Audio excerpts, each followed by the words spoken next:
En tiempos de oscuridad, cuando las velas iluminaban la noche y los caballos eran la principal forma de transporte, el mundo vivía bajo leyes que hoy nos harían arquear una ceja. Estamos a punto de sumergirnos en reglas que eran literalmente increíbles. Hola viajeros de la historia, hoy exploraremos las leyes más sorprendentes y extrañas de la Edad Media. ¿Habremos quebrantado alguna de ellas hoy? ¿Tienes curiosidad por saber cuáles son estas leyes? Antes ya deja tu super like y sin más preámbulos vamos al video.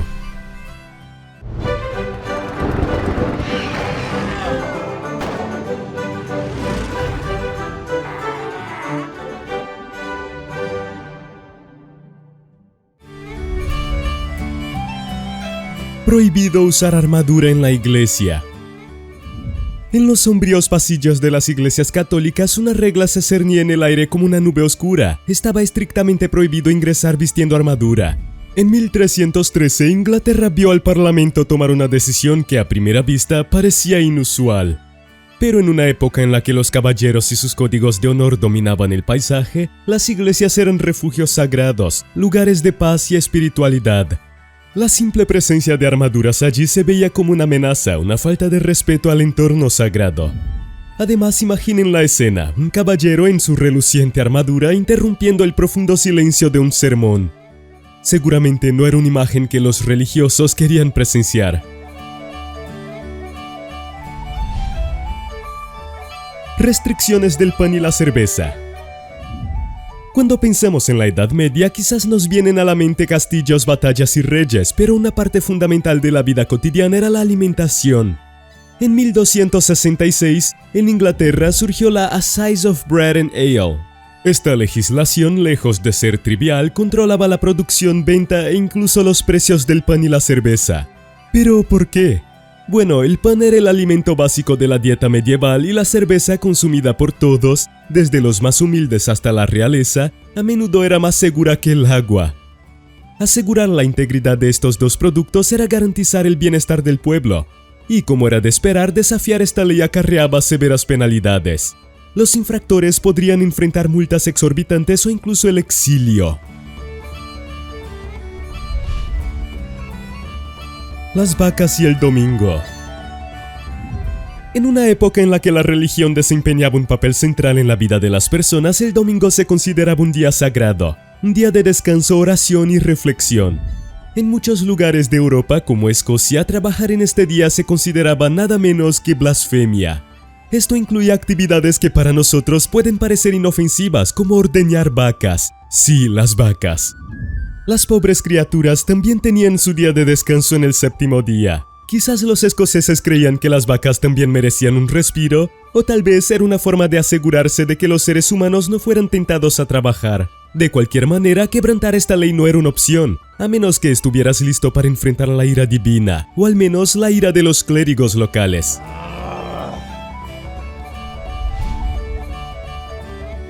El Royal Fish. A medida que nos aventuramos aún más en las aguas profundas de la Edad Media, encontramos una ley verdaderamente curiosa.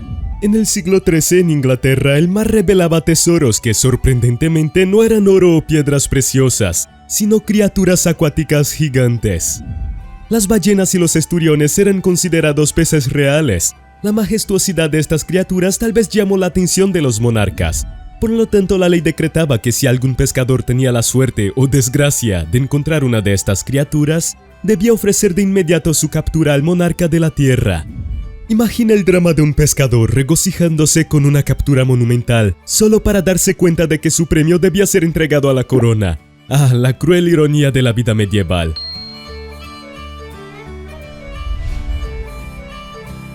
La carga de las barbas. En el mundo de la moda medieval, las barbas ocupaban un lugar especial. Sin embargo, este símbolo de masculinidad y sabiduría también era una fuente de ingresos para la corona. En 1535, bajo el reinado de Enrique VIII, se emitió un decreto peculiar en Inglaterra. Los hombres tendrían que pagar por el derecho de llevar barba. ¿Pero qué podría estar detrás de tal medida? Bueno, algunos dicen que Enrique VIII, siendo él mismo barbudo, quería asegurarse de que solo los hombres más dignos lucieran tal adorno. Otros argumentan que era puramente una maniobra financiera. Después de todo, si hay algo constante a lo largo de la historia, es que los gobiernos encuentran nuevas formas de grabar a sus ciudadanos. Relaciones amorosas solo en ciertos días de la semana. Oh, el amor. Incluso en la austera Edad Media el corazón humano anhelaba la conexión y la pasión. Sin embargo, en la Europa medieval, las autoridades eclesiásticas, siempre atentas a las costumbres y comportamientos del pueblo, decidieron que ciertos días de la semana eran inapropiados para las relaciones amorosas. La idea detrás de esta restricción estaba arraigada en la religión y la moral de la época. Los días sagrados, los ayunos y las festividades religiosas se consideraban momentos de pureza y reflexión, por lo que las actividades más terrenales estaban prohibidas. Pero imagina el dilema de los amantes. En un tiempo ya lleno de restricciones y tabúes, ahora tenían que consultar el calendario antes de entregarse al romance. Y así incluso el deseo humano más natural estaba sujeto al escrutinio de la Iglesia.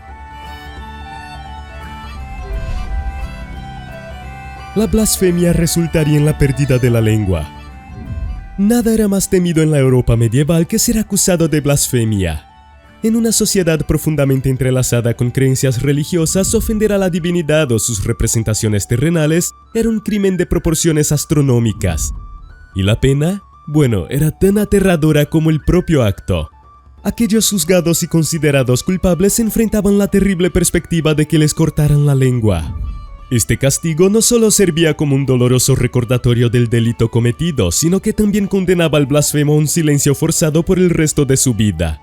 El simbolismo era claro: al igual que su lengua causó ofensa, sería retirada, haciendo que el infractor fuera incapaz de cometer tal error nuevamente. Una pena no solo física, sino también social y espiritual.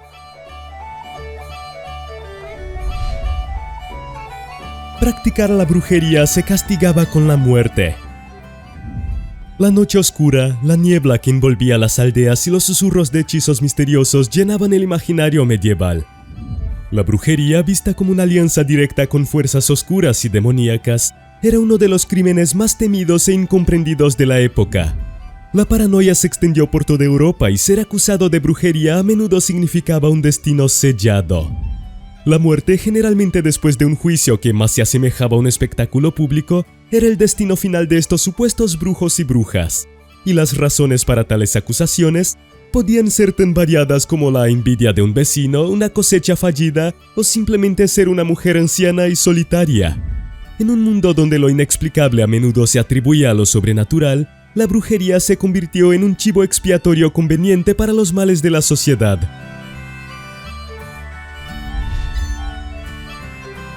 Basta de zapatos de punta larga. De todas las modas peculiares de la Edad Media, una ciertamente se destaca: los zapatos con puntas exageradamente largas. Llamados poulain, estos zapatos puntiagudos se convirtieron en una verdadera fiebre entre la nobleza europea en el siglo XV. Pero como toda moda tiene su punto culminante, pronto los zapatos se volvieron tan largos y extravagantes que interferían en las actividades diarias. En 1463, Eduardo IV de Inglaterra, posiblemente frustrado al tropezar con sus propias poulain, decidió que era hora de establecer un límite, y así se decretó. La punta de los zapatos no podía exceder cierta longitud. Además de los desafíos prácticos, tal vez hubiera preocupaciones más profundas como la vanidad y el exceso representados por tales zapatos. Después de todo, el equilibrio entre la moda y la funcionalidad es una batalla tan antigua como el tiempo.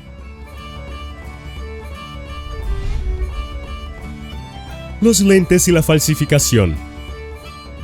En un mundo donde los textos manuscritos eran joyas raras y la información vital se transmitía a través de la vista, la capacidad de ver con claridad era inestimable. En el panorama social de la Edad Media surge una invención revolucionaria: los lentes. Sin embargo, no pasó mucho tiempo antes de que las intrigas y los planes involucraran incluso a este instrumento aparentemente inofensivo. En el siglo XIII, en Venecia, uno de los principales centros comerciales de Europa, los lentes rápidamente se convirtieron en un objeto codiciado. Pero como cualquier mercancía popular, también estaban sujetos a la adulteración y la falsificación. El valor de los lentes no residía solo en las lentes, sino también en las monturas, a menudo adornadas con materiales preciosos.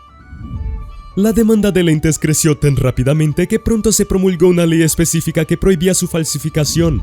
Tal vez los gobernantes de Venecia reconocieran que la claridad de la visión no era solo una necesidad física, sino también un símbolo de claridad de mente y espíritu. Así que vender lentes de baja calidad o falsificados no solo era un delito contra el consumidor, sino también contra la sagrada búsqueda del conocimiento y la iluminación. Nuestro viaje a través de las peculiaridades y matices de la Edad Media nos muestra cuán compleja y diversa puede ser la historia de una era. A través de la lente de las leyes, la moda y las costumbres se nos invita a reflexionar sobre lo que realmente significa ser humano, independientemente del tiempo o lugar. Estas historias, por muy alejadas que parezcan, resuenan con un toque de familiaridad, recordándonos que, en todos los tiempos, las personas buscaron significado, propósito y conexión.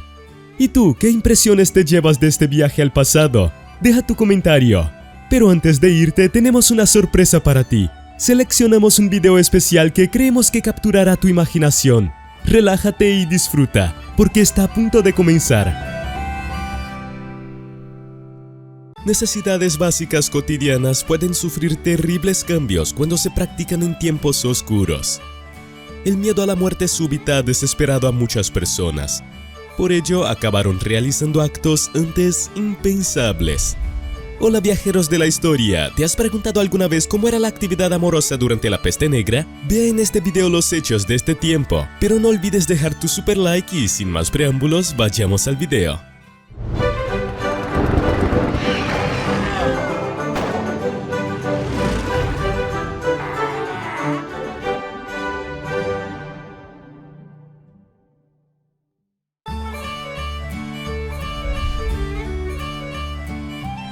Reuniones en cementerios.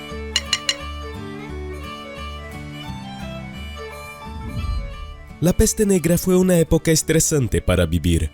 Una forma de sobrellevarlo, según el historiador David Hurley, en La peste negra y la transformación de Occidente, era celebrar la vida en los cementerios. Las actividades en grupo eran una de las formas de celebrar la vida. En un cementerio francés, por ejemplo, las cosas se pusieron tan mal que un funcionario papal tuvo que amenazar a fornicadores y adúlteros con la excomunión por cometer actos impropios en las tumbas. Pero no todo era fornicación. Los juerguistas también se atrevían a bailar, pelearse y jugar entre las tumbas. Se aconsejaba actividad física limitada.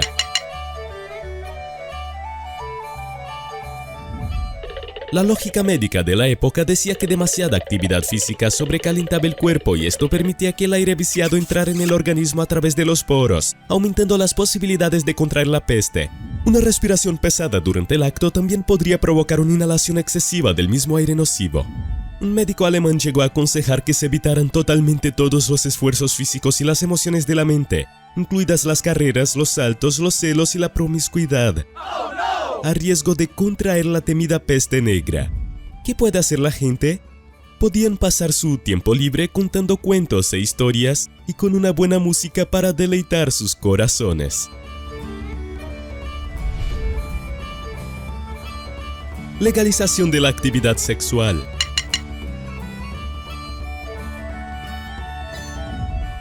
A medida que aumentaba el número de víctimas de la peste, las trabajadoras de la industria del placer se beneficiaban cada vez más. Debido a la escasez general de mano de obra de la época, empezaron a mejorar sus condiciones de trabajo. Al disminuir la peste negra, se produjo un gran salto en la legalización de este tipo de servicios. Para ello se construyeron fincas municipales, se dio protección a las mujeres y se garantizaron sus derechos, ambos concedidos por las autoridades. ¿Ayudó la inmoralidad a causar la plaga?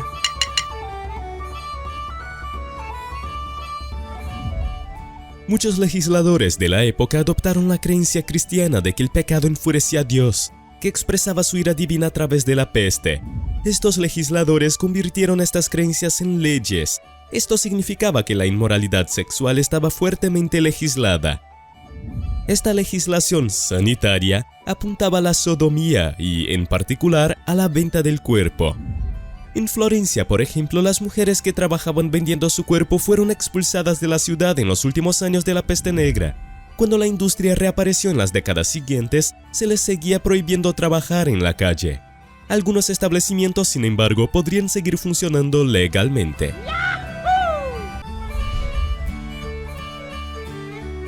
Gays en la peste negra.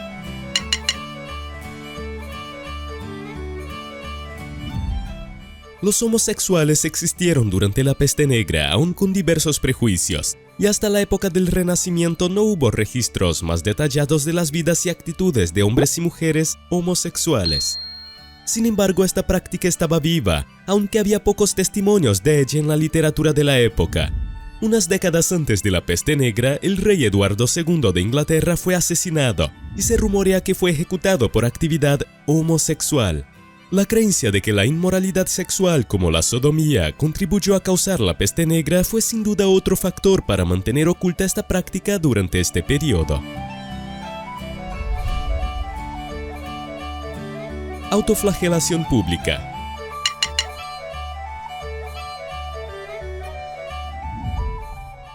Los llamados flagelantes que surgieron durante la peste negra eran autotorturadores profesionales que iban por ahí flagelándose a cambio de una retribución, cuyo fin era atraer el favor de Dios sobre una comunidad para evitar la peste.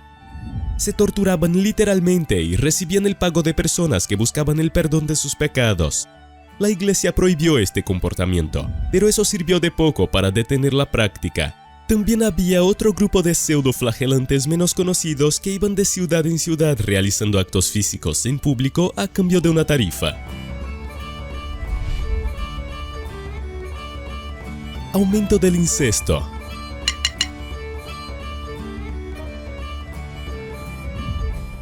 El incesto en Inglaterra aumentó durante la peste negra. La peste destruyó a casi la mitad de la población, haciendo imposible la exogamia, casarse solo fuera de tu clan o comunidad. El problema no era impedir que los primos se casaran, sino encontrar primos vivos con los que pudieran conservar su herencia. Muchas familias nobles murieron durante los años de la peste, por lo que los matrimonios entre familiares aumentaron enormemente. Aumento de las multas por fornicación.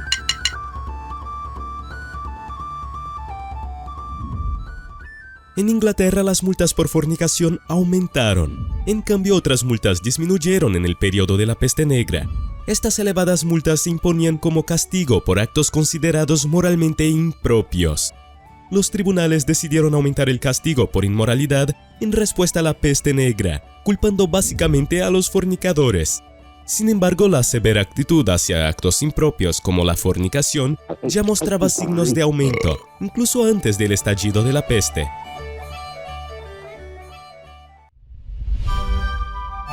Ir al médico hoy en día puede dar un poco de miedo, pero nada comparable a la medicina de hace siglos. Los antiguos dispositivos médicos eran realmente aterradores. Algunos podían incluso ayudar a recuperar la salud, otros empeoraban la enfermedad y podían ser mortales. Hola, viajeros de la historia. Respira hondo y ten coraje, porque en el video de hoy lo necesitarás para llegar al final. Antes, ya deja tu super like, suscríbete al canal y, sin más preámbulos, vayamos al video. Cualquiera que haya tenido piedras en el riñón sabe el dolor que se sufre. Ahora imagina tener que enfrentarte a un litótomo, instrumento médico francés del siglo XVIII utilizado para eliminar los cálculos urinarios, proceso en el que el médico introducía una varilla metálica en la uretra a modo de catéter.